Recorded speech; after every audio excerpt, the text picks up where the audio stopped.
Expected to be fine. आप सभी स्वस्थ होंगे, ये उम्मीद ही नहीं पूरा विश्वास है। So we were discussing electricity in the previous class. So electricity is almost finished, only heating effect is left. So now we are here with what? Light. ठीक है, ये सेशन क्लास 10 और 12 दोनों के लिए इंपॉर्टेंट है। So I Rajiv welcomes you all to your on class WiFi Vidya. Okay, so let's start cell. So light, the first question is what is light.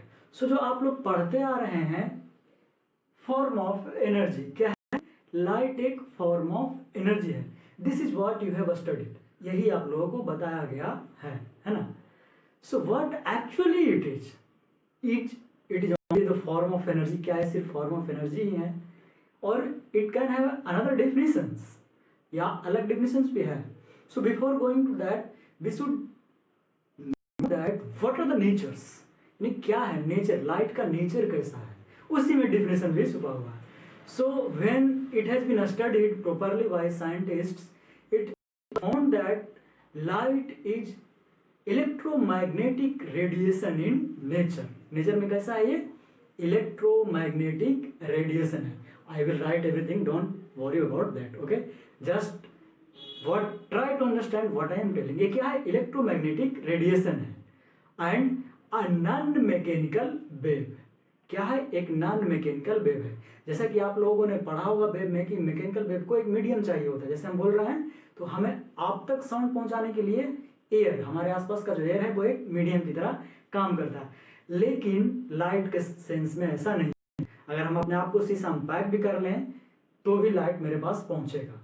या आपने घर में ही देखिए, पूरा शीशा से पैक भी घर हो फिर भी लाइट, सनलाइट हो या आपका अंदर से जो लाइट चल रहा है वो बाहर जाने की संभावना रहती है और जाती भी है, अगर ट्रांसपेरेंट हो वो ग्लास तो।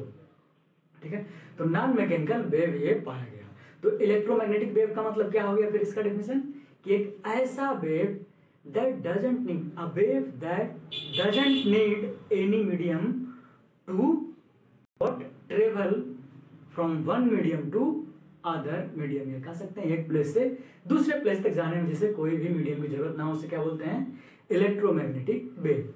तो ये हुआ नेचर। इसी में आगे भी हम लोग फर्दर इसको डिस्कस करते हैं। क्या it is dual in nature, यानी जब प्रॉपर स्टडी हुआ लाइट का तो what we found light is having dual nature. कैसा है? ड्यूअल नेचर है, यानी कि एक वेव की तरह भी बिहेव करेगा। कैसा? एक वेव की तरह भी बिहेव करेगा, और दूसरा जो पाया गया वो क्या पाया गया? पार्टिकल्स, पार्टिकल्स की जैसा भी बिहेव करेगा। This is what it was found. ठीक है, तो अगर अब यहाँ सवाल उठता है कि तो वेव कौन कौन, वेव से कैसे हम पता करेंगे, यानी कौन सा फेनोमेना है फिजिक्स में जो दर्शाता है कि लाइट वेव है? तो क्या है? डिफ्रैक्शन है, पोलराइजेशन है। ठीक है, these are the diffraction, polarization, ये सभी है। क्या है? जिससे हम पता करते हैं कि क्या है लाइट, क्या है? एक वेव नेचर का है, इंटरफेरेंस ऑफ लाइट। ठीक है, इंटरफेरेंस ऑफ वेव से भी हम पता कर सकते हैं कि क्या है, एक वेव नेचर का है। तो दूसरा क्वेश्चन, तो फिर इसका पार्टिकल नेचर कौन शो करता है? तो that is shown by what, कौन शो करता है?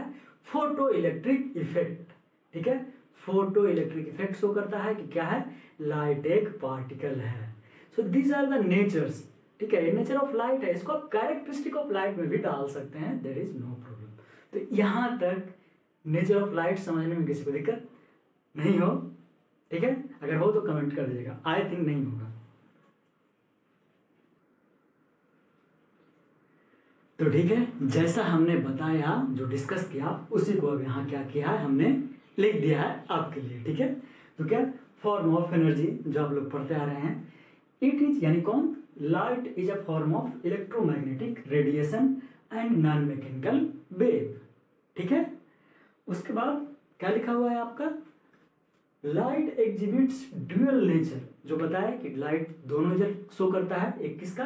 पार्टिकल्स का, और साथ ही साथ वेव का। तो आपको ये भी बताया कि वेव कौन शो करता है? Wave nature interference, diffraction and polarisation.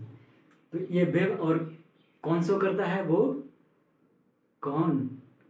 Photo electric effect show क्या करता है कि ये पार्टिकल्स है। ठीक है, क्लियर, यहाँ तक कोई दिक्कत नहीं। तो इसको स्क्रीनशॉट ले लीजिए सीधा, सबसे अच्छा रहेगा। ठीक है, तो ठीक है, यहाँ तक अब आगे बढ़ते हैं। तो स्पीड ऑफ लाइट, एक क्वेश्चन इंपॉर्टेंट है और बहुत बार आपसे पूछा जा चुका है कि एयर या वैक्यूम में कितना स्पीड होता है लाइट का। तो आप लोगों को शायद पता भी हो क्या होता है, 3 × 10⁸ मीटर पर सेकंड। इसी को मैक्सिमम टाइम एनसीईआरटी यानी जो एग्जाम लेता है आपका सीबीएसई बोर्ड, वो उलट के पूछ दिया है। क्या दे देता है ऑप्शन, वो ऑप्शन दे देता है 3 लाख किलोमीटर पर सेकंड। तो ये जो ऑप्शन है ना, ये भी बहुत ही इंपॉर्टेंट है, आपको याद रखना है इस ऑप्शन को भी। इस ऑप्शन से बहुत बार खेल चुका है आपका कौन, आपका बोर्ड सीबीएसई। ठीक है, सो इसके बाद जो क्वेश्चन आपसे खेला है सीबीएसई ने वो है वेवलेंथ कितना होता है विजुअल लाइट को। विजुअल लाइट कहने का मतलब क्या हुआ कि ऐसा लाइट जिसके कारण हम लोग देख पाते हैं, यानी नहीं तो जिस जो हम आप देख रहे हैं या हम देख पा रहे हैं वो विजुअल लाइट के क्या है, तो उसका भी एक, तो उसका रेंज कितना है 400 नैनोमीटर। ठीक है, 400, इसका जो रेंज है आपका 400 मीटर, एनएम से लिखते हैं, हालांकि इसको न्यूटन मीटर समझ लेता है लोग। ठीक है, इसलिए इसको कैपिटल ना लिख करके क्या लिखें, स्मॉल, नैनोमीटर टू 800 नैनोमीटर। इसी को देखिए कितना चालाक है, इसी को सीबीएसई एंगस्ट्रम के फॉर्म में पूछ दिया है। तो एंगस्ट्रम में आपका जो वैल्यू होता है, इसका वैल्यू होता है, ठीक है, जस्ट क्या लगा एक सुनना आगे, यानी एंगस्ट्रम में अगर पूछता है तो 4000 एंगस्ट्रम टू 8000 एंगस्ट्रम। इस तरीके से एंगस्ट्रम को हम लोग शो करते हैं, ए पे ऊपर नाम देकर, क्या, नोट। ठीक है, सो ये क्वेश्चन भी आपसे बहुत बार पूछा जा चुका है। इवन यही नहीं, एक और इम्पोर्टेंट क्वेश्चन बनता है। ठीक है, वो क्या कि what is the wavelength of visual light, ये तो हम बता दिए। व्हाट इज फ्रीक्वेंसी, फ्रीक्वेंसी क्या है, तो आपका फ्रीक्वेंसी है फ्रीक्वेंसी ऑफ किसका, विजिबल लाइट, किसका, विजिबल लाइट। और ये है आपका वैल्यू जो पाया गया कि 7.5 इंटू 10⁻14 हर्ट्ज, ये भी एक रेंज में ही है। ठीक है, इससे कहाँ तक पाया गया, ये 3.75 तक, कहाँ तक, टू 3.75 इंटू 10⁻14 हर्ज यूनिट होता है फ्रीक्वेंसी का, आपको क्लास 9 से भी ये पता होगा। सो ये बेसिक क्वेश्चन जो आपसे बनते हैं आपके एग्जाम्स में, तो इसका भी स्क्रीनशॉट ले लीजिए। ठीक है, चलिए ले लिया स्क्रीनशॉट, बहुत अच्छा। तो इतना तक कोई दिक्कत नहीं है समझने में। अब आते हैं मेन मुद्दे पे। ठीक है, यानी मेन मुद्दा क्या है हमारा, रिफ्लेक्शन पढ़ना। ठीक है, क्या पढ़ना है, रिफ्लेक्शन ऑफ लाइट। तो उससे पहले हम चाहते हैं कि आपसे डिस्कस कर लें व्हाट इज इमेज। ठीक है, क्या होता है इमेज, किसी को आइडिया है तो कमेंट में लिखिए। ठीक है, अब कहेगा सर इमेज क्या है, सर हम डेली घर में देखते हैं, किसका इमेज देखते हैं, अपना ही इमेज देखते हैं। तो इमेज भी दो पार्ट में डिवाइड किया गया है, दो सब टाइप बनाया गया है, एक रियल और एक वर्चुअल। रियल का मतलब एकदम वास्तव में बने, और वर्चुअल मतलब ऐसा लगे कि हाँ ऐसा हुआ है। ठीक है, जैसे हम लोग सपने देखते हैं, वो भी क्या है, वर्चुअलिटी होता है, लाइफ में रहते हैं वो, दिन में ही सपने देखना है। ठीक है, तो आखिर the question here is what is image, ये इमेज क्या है, ये इमेज क्या है इमेज। ठीक है, तो देखिए जैसे सिंपल सा इसी से समझिए, थोड़ा सा बड़ा ले लेते हैं। ठीक है, क्या है, इसे आप देख पा रहे हैं तो क्यों देख पा रहे हैं। ठीक है, क्यों देख पा रहे हैं, इसका हर एक पॉइंट क्या कर रहा है, लाइट इस पे पड़ रहा है, लाइट इसको स्ट्राइक कर रहा है, स्ट्राइक करने के बाद वापस जा रहा है। आई थिंक आपसे हम रिफ्लेक्शन डिस्कस कर ही ले हैं, नहीं उसके बाद ही इमेज पे आते हैं, तो कहिएगा सर ये क्या वापस चला जाता है। ठीक है, रिफ्लेक्शन डिस्कस कर लेते हैं।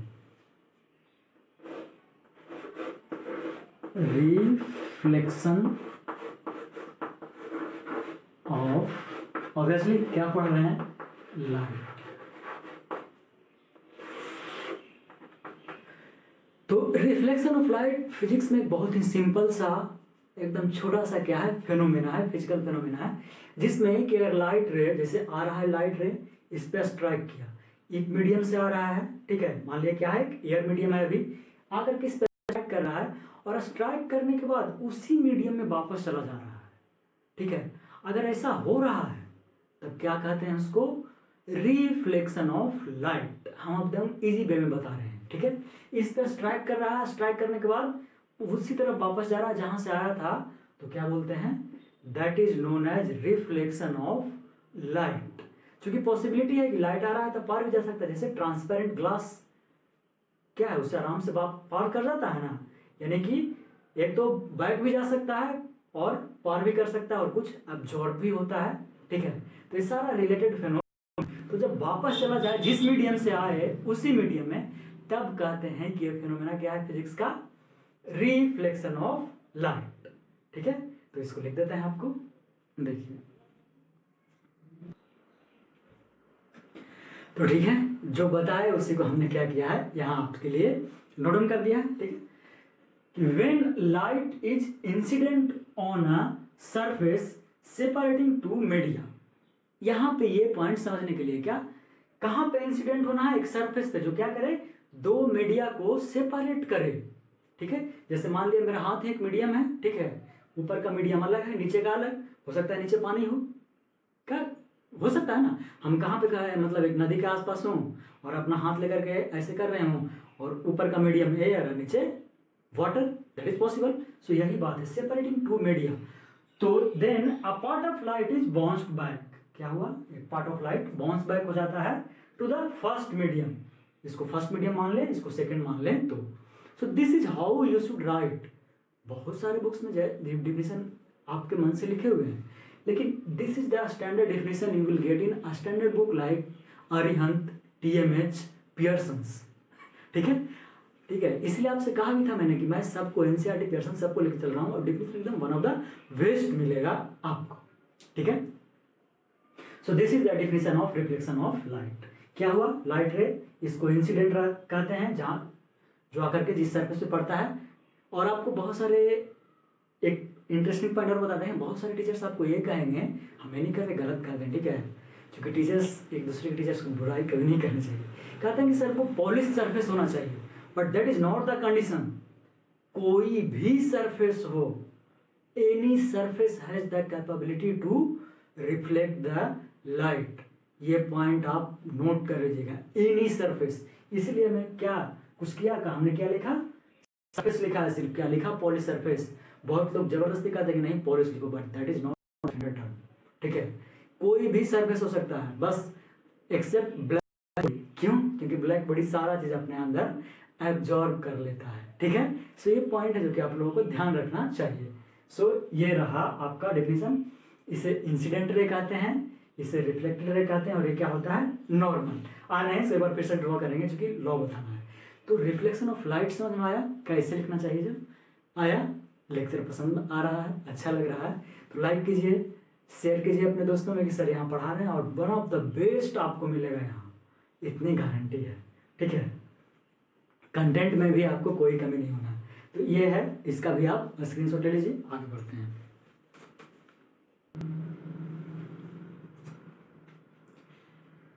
तो ठीक है, पिछला में समझ में आया सब, यही डायग्राम है। अब हम लोग लॉ ऑफ रिफ्लेक्शन सीख रहे हैं। ठीक है, क्या सीख रहे हैं, लॉ ऑफ रिफ्लेक्शन।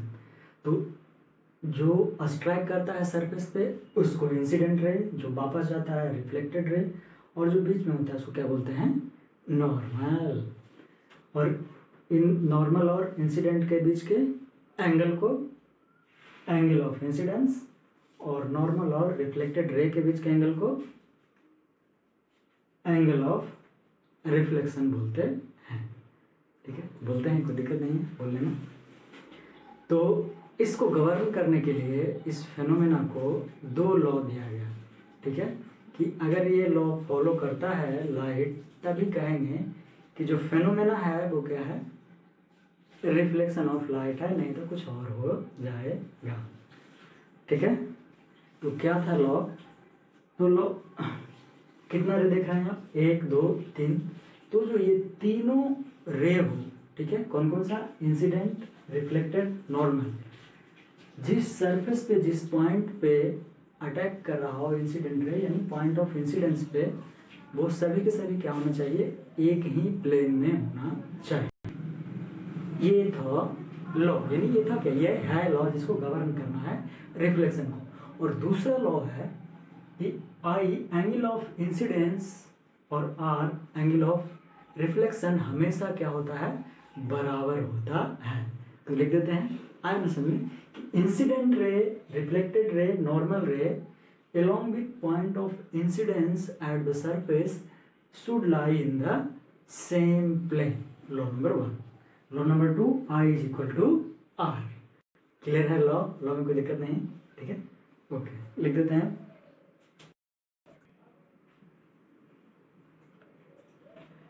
तो ठीक है, ये रहा कंप्लीट डायग्राम और लॉ, लॉ को बता दिए, उसी को हमने लिख भी दिया। पहला the incident ray, the reflected ray and the normal to the reflecting surface at the point of incidence lie in the same plane, एक ही प्लेन में होना चाहिए, अलग नहीं।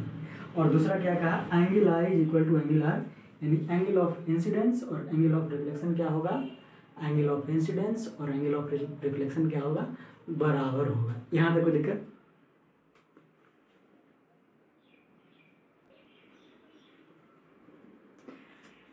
सो अभी तक लॉ ऑफ रिफ्लेक्शन तक हम लोग खत्म कर लिए, एकदम आराम से समझते हुए।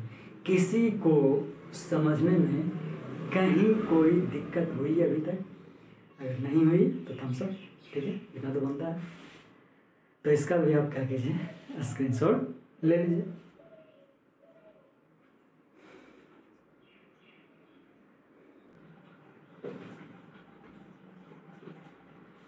तो ठीक है, अब यहाँ आपको लिखा मिल रहा होगा इमेज, और उसी के साथ छोटा सा कलेक्शन ऑफ पॉइंट। ये क्या बात हुई कि इमेज को हम लोग कलेक्शन ऑफ पॉइंट क्यों कहे, तो इसका सिंपली एग्जाम्पल से समझिए। जैसे क्या है, एक चौक है, अभी आपको ये पूरा दिख रहा है ना, यानी कि इसका हर एक पॉइंट का रिफ्लेक्शन पहुंच रहा है आप तक, तब आप इसको पूरा देख पा रहे हैं, क्योंकि क्या पॉइंट से तो बना है, छोटा छोटा अगर काट दो पीस छोटा छोटा हो जाएगा पॉइंट वाइज।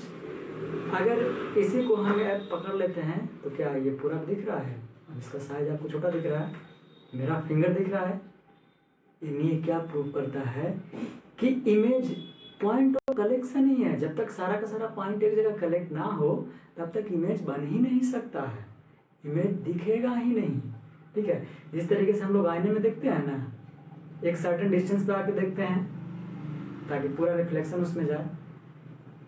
अगर हम यहाँ से नीचे कर दें साफ तो साफ, यानी यहाँ से नीचे कर दें साफ तो साफ। जैसे आपको मेरा सिर्फ अभी फुल फिगर नहीं दिख रहा है, यानी मेरा फुल रिफ्लेक्शन आप तक नहीं पहुँच रहा है। This is why we call it as what, reflection, क्या है, कलेक्शन ऑफ पॉइंट। इसीलिए कहते हैं इसको क्या, image is nothing but collection of point. अब ये हुआ, अब इसका डेफिनेशन है, ठीक है, कि कब बनेगा इमेज, जब एक्चुअली में कट करेगा। यहीं पे तो दिखाया गया क्या, ये सोर्स ऑफ लाइट है, लाइट इस पे पड़ेगा, हर एक पॉइंट पे पड़ेगा, हर एक पॉइंट से अपने उसके एंगल पे क्या होगा, रिफ्लेक्शन होगा। तो आकर के कहीं फिर सारा क्या होगा, एक कहीं ना कहीं जगह ऑब्जर्वर को मीट करेगा जो देख रहा है, ठीक है। तो इस तरीके से हमारा इमेज बनता है। अब रियल इमेज और वर्चुअल इमेज होता है, इस पे आएंगे नेक्स्ट क्लास में और इसका पूरा डिस्कशन करेंगे कि क्यों कलेक्शन ऑफ पॉइंट, ठीक है। हालांकि उसका क्लू आपको दे दिया, ऑलमोस्ट आंसर भी दे दिए, लेकिन ये रहा आपके लिए होमवर्क, भी पढ़िएगा खुद से, ठीक है। तो अगर ठीक है ना, तो अगर लेक्चर अच्छा लगा तो लाइक ज़रूर कीजिए, ठीक है, अपने दोस्तों में शेयर कीजिए। मिलते हैं अगले लेक्चर में, तब तक के लिए bye bye, take care, have a nice day, जय हिंद जय भारत।